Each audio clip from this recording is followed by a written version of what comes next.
Bienvenue. Alors, en 2026, on peut dire que l'économie mondiale est vraiment sur le fil du rasoir. On va plonger ensemble au cœur de ces turbulences qui sont en train de tout redéfinir. Et attention, ici on ne parle pas d'une simple évolution. Non, c'est une rupture, une vraie rupture. Elle a été provoquée par des chocs géopolitiques qui, en quelques mois à peine, ont complètement changé les règles du jeu. Mais alors, pourquoi est-ce que tout est devenu si fragile, si vite? Eh bien, le cœur du problème, c'est un monstre qu'on croyait tous endormi, l'inflation. Elle est de retour et vous allez voir, les raisons sont beaucoup plus profondes qu'on ne l'imagine. Allez, on décortique ça. Tout a commencé là, dans ce passage maritime très étroit, mais qui est absolument vital pour l'énergie mondiale. C'est vraiment de là qu'est partie la toute première onde de choc.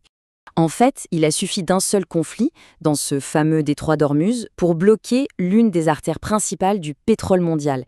Et là, l'effet a été instantané, une crise énergétique planétaire. Le résultat, évidemment, ne s'est pas fait attendre. Le prix du baril de pétrole, il a grimpé en flèche. 120 $. Imaginez l'onde de choc économique qui a traversé toute la planète, de Tokyo jusqu'à New York. Mais l'impact, il va bien au-delà de ce qu'on paye à la pompe.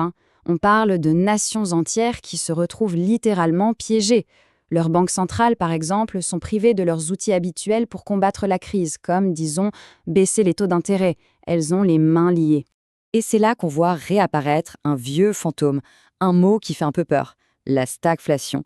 En gros, c'est une situation où les prix augmentent, donc l'inflation est là, mais en même temps, l'économie, elle, n'avance plus. Elle stagne.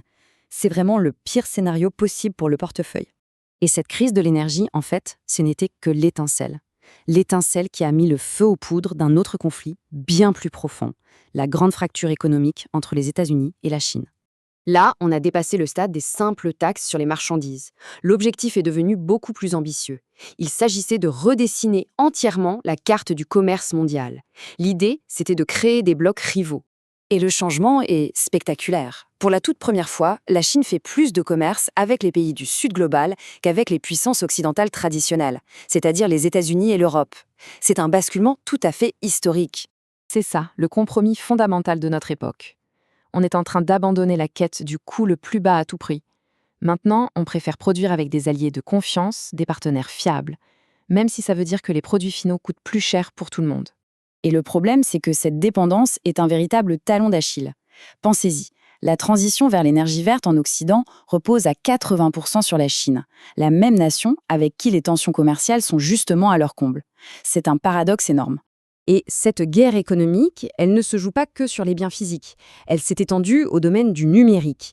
Et là, le nouvel or noir, la ressource la plus stratégique du XXIe siècle, ce sont les puces électroniques, surtout celles pour l'intelligence artificielle. Bon, alors, si on relie tous les points entre la crise de l'énergie, la guerre commerciale et la bataille pour la technologie, quelle est la grande tendance qui se dessine derrière tout ça? Pendant des décennies, le monde économique avait un seul mantra, l'efficacité. Il fallait produire toujours plus vite et toujours moins cher, peu importe où sur la planète. Eh bien, cette ère-là, elle est révolue. Aujourd'hui, le nouveau mot d'ordre, ce n'est plus l'efficacité, c'est la sécurité. Sécuriser ses chaînes d'approvisionnement, protéger ses industries nationales, même si le prix à payer, c'est une inflation plus élevée et plus durable. Alors, concrètement, qu'est-ce que ça veut dire pour l'épargne et les investissements? Eh bien, dans un monde aussi incertain, on voit que l'attention se reporte logiquement vers des actifs plus tangibles. On pense aux matières premières, à l'or, bref, des stratégies qui sont conçues pour mieux résister à l'inflation. Et tout ça, ça nous amène à la question finale. Est-ce qu'on assiste juste à une récession, un mauvais moment à passer, ou est-ce qu'on est les témoins de la naissance, peut-être un peu douloureuse, d'un ordre économique entièrement nouveau? La question est ouverte. N'hésitez pas à partager vos réflexions en commentaire.